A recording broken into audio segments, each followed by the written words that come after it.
Ito pa natin si Marlica. Nag-go-go na naman daw siya.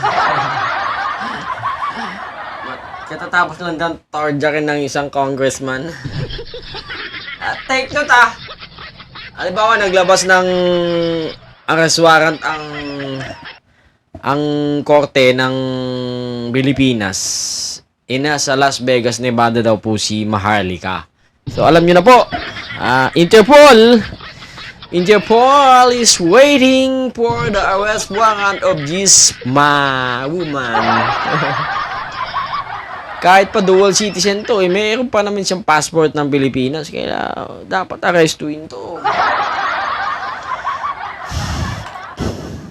Sige pa naman si Marlica. Family at syempre ang ating mga palangga dito sa Las Vegas. Nakita nyo naman yung live natin kanina ay talaga namang ang saya-saya ng ating mga palangga. Alright. So, sino nga ba ang mastermind? Panigurado, sasabihin na ito, si Lisa Tanas na naman to. Dito sa Kahit namang, Right? So, in the past, I think, few days ago, sabi ko nga sa inyo, alam niya. Sige nga, mastermind. Ito mga kaibigan ang nangyaring kidnapan, nandito po sa Pilipinas. At maging ang mga pulis po natin, ang mga law enforcement po natin, although nahuli na nila, medyo nahirapan po sila, sa pag-imbestiga, pag-backtracking po sa nangyari hong kidnapan. Medyo nahirapan po sila nangamote sila. Nangamot ulo sila. Pero, etong si Maharlika, nasa Las Vegas po itong babaeng to, Maging ang mga intelligent po ng gobyerno po ng Pilipinas na nag-aral po, sa iba't ibang mga bansa, nag-aral po sa mga iba't ibang batas po ng Republika, iba't ibang law, pagdating sa mga enforcement, medyo nangamote, nahirapan, nangamot ulo po sa pangyayaring ito. Although, kudos po sa mga enforcement po natin, law enforcement po natin sa Pilipinas, nahuli na po nila. In fact, meron pong lumalabas na mga video o mga larawan po ng mga senators, former spokesperson. Okay? Itong mga mastermind, naglabasan po sila. Pero, etong si Maharlika, mas kilala bilang Maharlika, clear pala ang pangalan na ito, Hindi ko wala na akong pakialam sa apelyido, mas kilala bilang Maharlika na lang. Alam po kung sino ang mastermind. Meron ho yatang 5 mata itong babae ito, mga kaibigan. Na alam ho yung nangyayari dito sa Pilipinas. Alam na ho kung sino ang mastermind sa naganap po na kidnapping case. Tingnan nyo. Panigurado yan. Alam niya kung sino ang mastermind.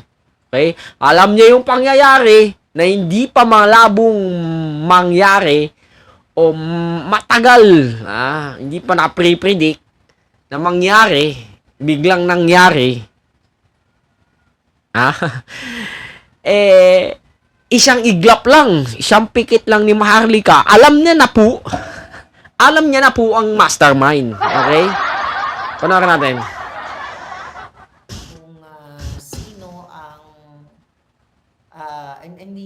Hindi natin alam.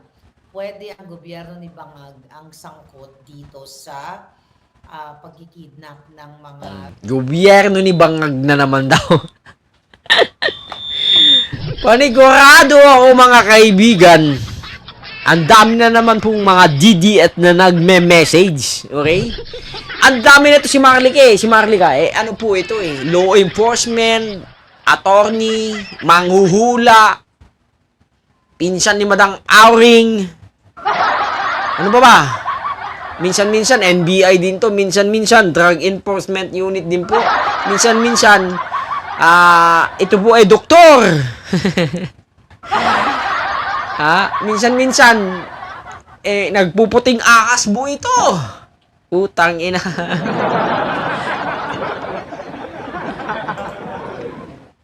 Business, personalities. Oo.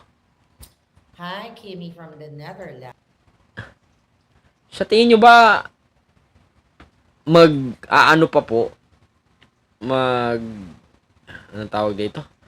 Mag-aaksaya po ang presidente po ng Pilipinas na magpakidnap para masira po ang kanyang administrasyon. Sa tingin niyo gagawin niya yun? Tanga ang puta. Bobo! Bobo na lang naniniwala sa'yo.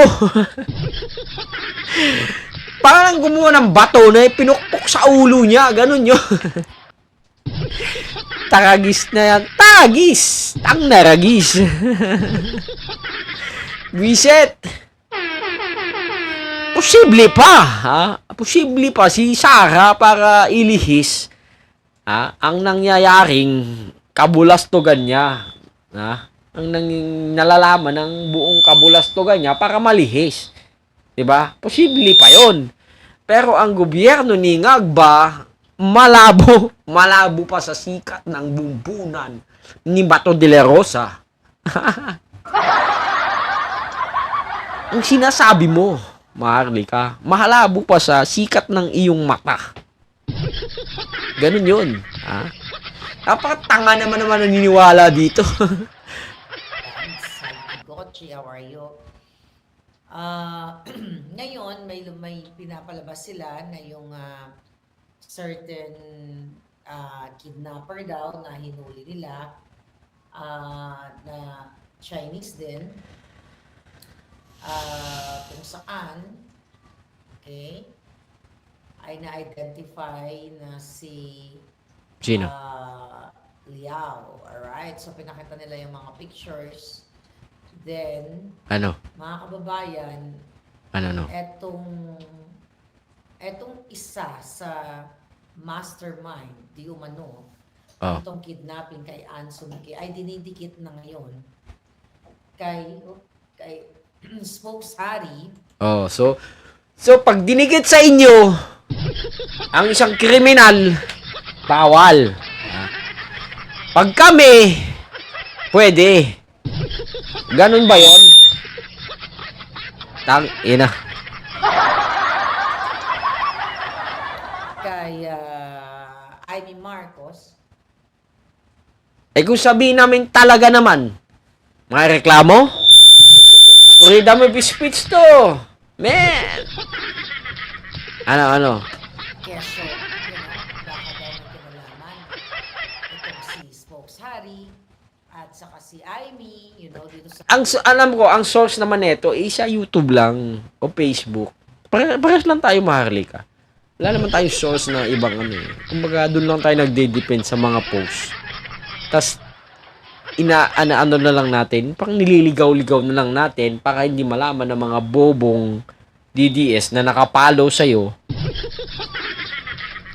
para magmukhang totoo. Okay?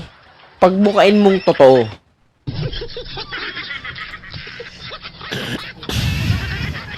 Alam nyo, nakakatawa. Tinawagan ko kasi Spokes. I believe nagsabay kami ni Spokes, nag-live kami. Pagsabayin nyo na lang kami panoorin. So, tinanong ko siya kung kilala ba niya itong itong taong ito. So, syempre, sinabi niya hindi niya kakilala, hindi na nga niya matandaan. Kasi bilang isang politiko, talagang maraming nagpapapicture. Although, titignan mo. Tita mo ang nangyari kay Dilima, di ba? Kung saan sila naguha ng mga picture. Nagkipagpa-picture daw yung mga drug lord sa kanya. Ngayon, nangyari na po sa kanila ngayon. 'Di ba? Ilang taon lang yung balik. Tingnan nyo. Ang dami niyang pinagsasabi noon na ito, nakuha lang sila ng picture, bla bla bla, etc. Kasabwat si ganito, si Delima, kasabwat, mastermind. Ngayon, binabalik sa inyo. Meron kasi mga nandun na nagpapapicture ng isang beses, dalawang beses. Katulad ako dito, kanina, yung mga palangga ko na nagkita na pala kami in 2016, 2017. So, pinakita yung mga pictures namin. O, sabi sa akin, o palangga, ito yung unang picture natin. Nung nangampanya tayo, di ba? Nagurgur ba yung live ni Spoke Sari daw? Nagurgur? Nagurgur. Kaya kanina. Paano nagurgur si Spoke? Wala na. Nandiyan pa rin siya. Live pa rin siya. Pareho kaming live. So anyway, ang titignan natin, alright? Titignan natin, nawala. O di, hayaan mo na, mamaya makabalik din siya. So titignan natin kung ano ba talaga ang basihan nitong PNP at ng bangag. So sa nakikita ko dito, talagang nagiging bangag na itong mga to at talagang dinidiin nila yung taong gusto nilang idiin katulad ni Spoke Sari. At in fairness, kahit ayaw kong botohin nyo yan si Amy Marcos, dinidiin si Amy. Kaya nga ikaw, Amy, mababago mo lang ang system, yung mga palangga ko, hindi na maniniwala lang kami sa'yo kung totoo yung sinasabi mo na naliligaw ng landas ang iyong kapatid at nasa itim na tayo na yugto ng Pilipinas, maniniwala lang kami sa iyo kung mismong sabihin mo na ang katotohanan na ang kapatid mo ay Addictus Benedictus. Ngayon, pinagbibintangan ka na. Na kayo ni Harry ay sangkot ay dinidikit. Actually, dinidikit ang inyong mga pictures dito sa nahuling nangidnap o suspect dito kay Anson Ke. Okay? Ang galing nilang no? Pag ganun na ganun talaga pag vlogger, no? Ang galing mong mag-speculate, ang galing mong turo, ang galing mong ang tawag dito? Mag-sensualize ba ng balita, no? Anyway, ganun talaga pag vlogger eh. Minsan-minsan din, ganun din naman ako. So, yun lamang ko. That's all. That's all.